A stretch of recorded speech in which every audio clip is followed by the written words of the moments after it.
ये board exam वालों को भी शर्म नहीं आती है, इतनी सुबह सुबह एग्जाम रख देते हैं। बताओ साला सही से हक भी नहीं पाते। टेंशन मत ले भाई, वैसे भी हम एग्जाम में हगने ही जा रहे हैं। यार हमको बहुत डर लग रहा है, पता नहीं पेपर कैसा आएगा। मैंने तो कुछ भी नहीं पढ़ा, कल रात को बुखार आ गया था, सिर्फ 18 घंटे ही पढ़ पाई। 18 घंटे? 18 घंटे तो गोलू ने पूरे साल में नहीं पढ़ा। मुझे लग रहा है आज क्वेश्चन नंबर 7 पक्का आएगा। तुझे कैसे पता? क्योंकि वही एक क्वेश्चन है जो मुझे याद नहीं है। प्रिया तूने चैप्टर 5 याद किया? चैप्टर 5? अबे पूरी किताब में 4 ही चैप्टर है ना? नहीं भाई, 15 चैप्टर हैं। चलो अब लेट मत करो, क्लास में चलते हैं, नहीं तो एंट्री बंद हो जाएगी। अभी तो 10 मिनट है, क्या करेगा इतनी जल्दी जाके? कॉपी पे लाइनिंग करूंगा। चलो चलो सब अपना क्लासरूम देखते हैं। इसका इधर है, मेरा किधर है? सबका रोल नंबर एक ही क्लास में है, रूम नंबर 7। ये जूते बाहर निकाल कर अंदर आना।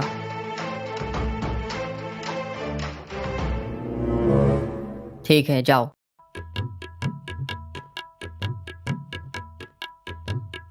जाओ लाओ कंपोक्स चेक कराओ तुम्हारा। ये लो सर। ये क्या है? सर कंपोक्स। ये कंपोक्स लाने की क्या जरूरत थी? एक पेन तो तुम जेब में भी ला सकते थे। जाओ। ये चांदा प्रकार क्यों लेके आए हो? सर आज मैथ का एक भी क्वेश्चन नहीं छोड़ेंगे, पूरी तैयारी के साथ आए हैं। मैथ? आज तो साइंस का पेपर है ना। अगर किसी के पास phone, smart watch, bluetooth earphone है तो वो बाहर रख कर आ जाए, और किसी के पास किसी भी प्रकार की चीटिंग है तो वो मेरे हाथ में लाके दे दे। हम उससे कुछ भी नहीं कहेंगे, लेकिन तुम चीटिंग करते हुए पकड़े गए तो तुम्हारा पेपर छीन लिया जाएगा और तुम्हारे ऊपर केस हो जाएगा, जिसमें तुम 3 साल तक एग्जाम नहीं दे पाओगे। अगर किसी बच्चे को क्वेश्चन पेपर से रिलेटेड कुछ भी प्रॉब्लम हो तो हमसे पूछे, आपस में कोई बात नहीं करेगा, और किसी ने किया तो उसे चीटिंग माना जाएगा। यार सर तो डरा रहे हैं, हम तो पूरा एग्जाम चीटिंग के भरोसे बैठे हैं। डर मत यार, ज्यादा से ज्यादा क्या होगा, तू फेल होगा, रिश्तेदार तेरी बेइज्जती करेंगे, तेरा बाप तेरे को बेल्ट से मारेगा, घर से बाहर निकाल देगा, तू पन्नी बीनेगा, भीख मांगेगा, और इससे ज्यादा क्या हो जाएगा। हे गणपति बप्पा, हे अल्लाह, हे जीसस, प्लीज पेपर इजी आए। अबे इतने लोगों को बुलाएगा तो एग्जाम हॉल में जगह कम पड़ जाएगी।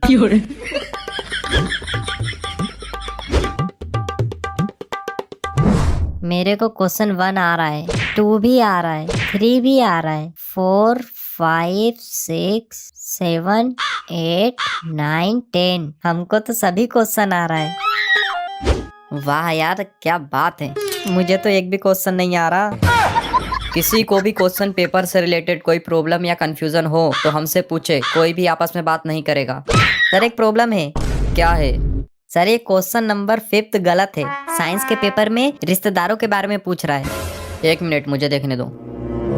अब एक गधे, थ्योरी ऑफ रिलेटिव नहीं, रिलेटिविटी पूछा है। Explain the Newton second law. अरे यार हमको तो कुछ भी नहीं आ रहा है, अब क्या करें। आइडिया, न्यूटन का सेकेंड लॉ बहुत ही अच्छा लॉ है, यह लॉ बहुत फेमस लॉ है, इसको पेपरों में बहुत बार पूछा जाता है, जैसे इस वाले पेपर में भी पूछा गया है। न्यूटन के सेकेंड लॉ की सबसे बड़ी बात यह है कि यह लॉ हमेशा फर्स्ट लॉ के बाद आता है, और उससे भी दिलचस्प बात यह है कि यह सेकेंड लॉ हमेशा थर्ड लॉ के पहले आता है। हम सब इस लॉ की बहुत इज्जत करते हैं, खाना खाने से पहले 108 बार इस सेकेंड लॉ का नाम लेते हैं। इस सेकेंड लॉ की जितनी तारीफ करूं उतनी कम है। खैर अभी मेरे पास टाइम कम है और भी क्वेश्चन करना है, इसके आगे की तारीफ मैं किसी और पेपर में करूंगा। चलो 5 मार्क्स का क्वेश्चन था, 6 मार्क्स तो मिल ही जाएंगे। Sir extra seat please. अबे लिख रहा है कॉपी के पन्ने गिन रहा है, मैंने तो अभी तक अपना रोल नंबर भी ढंग से नहीं लिखा। ओए चतुर, 10th का आंसर बता दे जल्दी। नो टॉकिंग, साइलेंस, सिर्फ पेन की आवाज आनी चाहिए। भाई बताना। मैं नहीं बताऊंगा, आज मैंने तुझे चीटिंग करवा दिया तो तेरी आदत हो जाएगी चीटिंग करने की, फिर तू जिंदगी में कुछ बड़ा नहीं कर पाएगा। मैं चाहता हूँ कि तू एक अच्छा इंसान बने, जिंदगी में कुछ बड़ा करे। चल ज्ञान मत दे, तू आंसर बता रहा है या नहीं? नहीं बताऊंगा। भाई देख, अगर तू नहीं बताएगा तो मैं सर से बोल दूंगा कि तू मुझे डिस्टर्ब कर रहा है। हम दोनों फेल होंगे साथ में। अच्छा लिख। THE the, CHEMICAL chemical, REACTION reaction, is EXOTHERMIC exothermic, comma. भाई कोमा की स्पेलिंग तो बता। रहने दे भाई, छोड़, क्या करेगा पास होके। ओए लंडू सुनना भाई, 7th का आंसर बता दे। भाई कोमा की स्पेलिंग तो बता।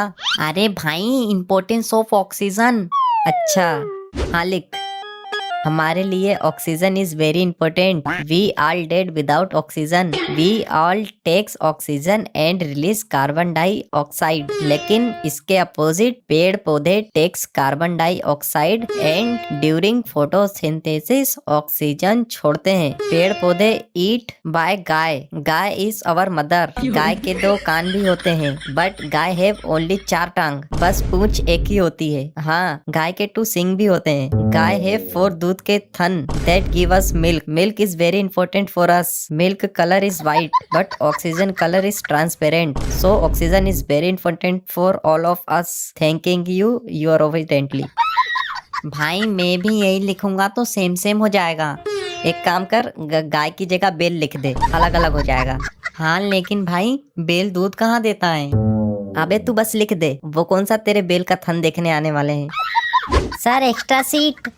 साला इधर एक पेज नहीं भरा जा रहा और इस साले को पन्ने कम पड़ रहे हैं। Sir extra seat. यार एक तो हमको कुछ आ नहीं रहा है, ऊपर से ये लोग एक्स्ट्रा सीट मांग मांग के हमको जला रहे हैं। भाई इन्होंने अब एक और एक्स्ट्रा सीट मांगी ना तो मैं ये पेपर खा के मर जाऊंगा। सर एक और एक्स्ट्रा सीट। लास्ट 5 मिनट, धागा बांधो। सर मेरे पास तो सीट ही नहीं है, धागा कहाँ बांधूं? अपने गले में?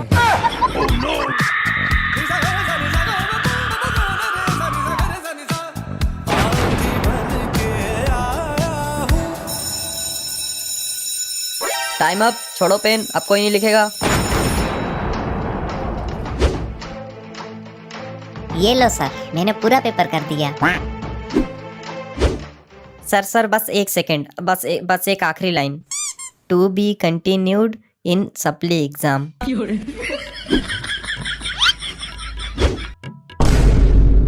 इसमें तो सिर्फ जय माता दी लिखा है।